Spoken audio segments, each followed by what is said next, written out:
here with your disability rep, Roy Rickstrew. Good to see you, Roy, as always. Yeah. We're going to talk about things when it comes to, Social Security, the claims, things like that.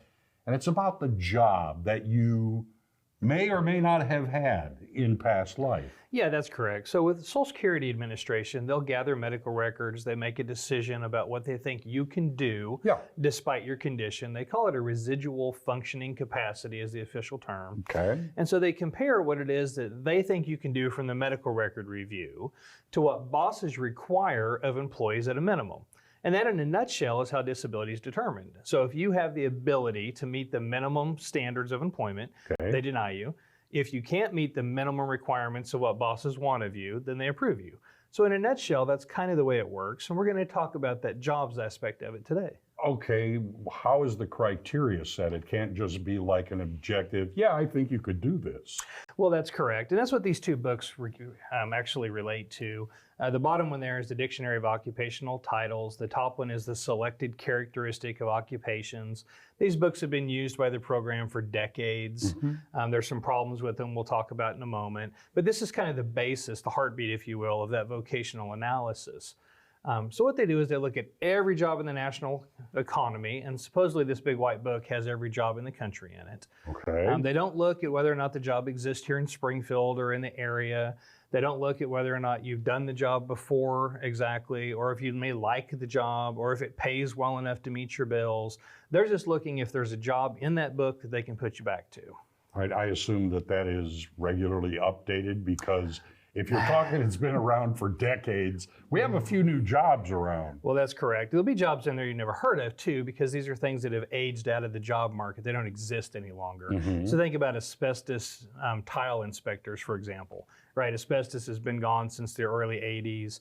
Typewriter repairmen, TV repairmen, things like that still appear in that book. There's light bulb inspectors, even though we've went to primarily, LED type bulbs at this point. But it classifies the skill level, so how detailed oriented the work is, how hard the work is from a mental standpoint. And then they also look at how physically demanding the job is as well.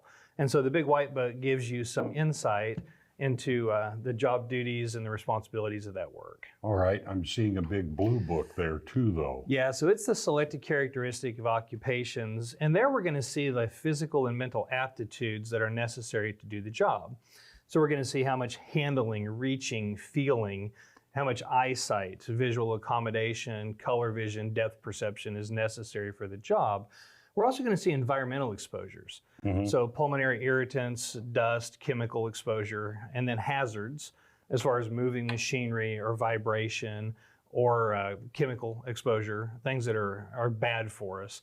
They all appear in this book as well. So this, what these all feel like, to me anyway, is an objective look at something, not very subjective though. Yeah, that's correct. The idea was try to apply some sort of scientific reasoning to it to make it more universal across the entire program. And where we kind of see this come into play is if you've got a history of carpal tunnel syndrome and you're going to return to a receptionist type job, we understand there's going to be a lot of fingering and a lot of feeling that goes in that job because we're typing, right? Yes. So if we have limitations in our ability to use our hands, then that's something that could play in to your decision, and these books kind of help to guide that discussion. Okay, does this lead into possibly a different profession? You could do this, however. Yeah, that's correct. So, if you had that same individual with carpal tunnel, you may be able to put them to work at Chuck E. Cheese as the ticket redemption clerk, for example, where you cash in your little tokens, because there's not nearly the degree of handling, fingering, feeling that goes into that job.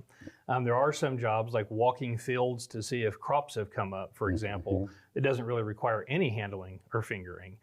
Same thing with monitoring the security system at the mall, where you sit and watch a bank of televisions to see if there's theft. You don't really have to use your hands at all. You sit and watch TV all day. And so that, this is kind of the idea, is that we look to work around each of your conditions to see if we can put you back to work. And if we can't, then we pay you. All right. It's pretty simple in that way, though, but it's still a process. And I'm looking at the book there, and basically, you have to know how to maneuver around war and peace, basically. Yeah, exactly. And there's problems with the book. There's a lot of discussions about this. Old jobs that have been removed. In 1998, they updated it and added new jobs, but didn't include them in the book. In 2024, they took 114 jobs and eliminated them. They haven't revised that book since 1991. They've just made changes, and if you don't know if those jobs are on the elimination list or the addition list, there's no hope of figuring it out from the book itself. And that's why you find someone who understands how it all works. Yeah, and this is probably the biggest failure point in administrative hearings for folks. They have a vocational expert that testifies in those hearings about these jobs. They use other references that are out there as well. And you just don't really understand this if you do your own hearing. This is why we need to get help. Okay. People want to be able to talk to you, find out more, maybe look for your help. How do they get it? 417-812-6698, direct to my desk. That's the best way. Just give me a call. Set up a time, we get together and chat and kind of figure out the course that's best for your case. All right, there he is, Roy Rickstrew, your disability rep.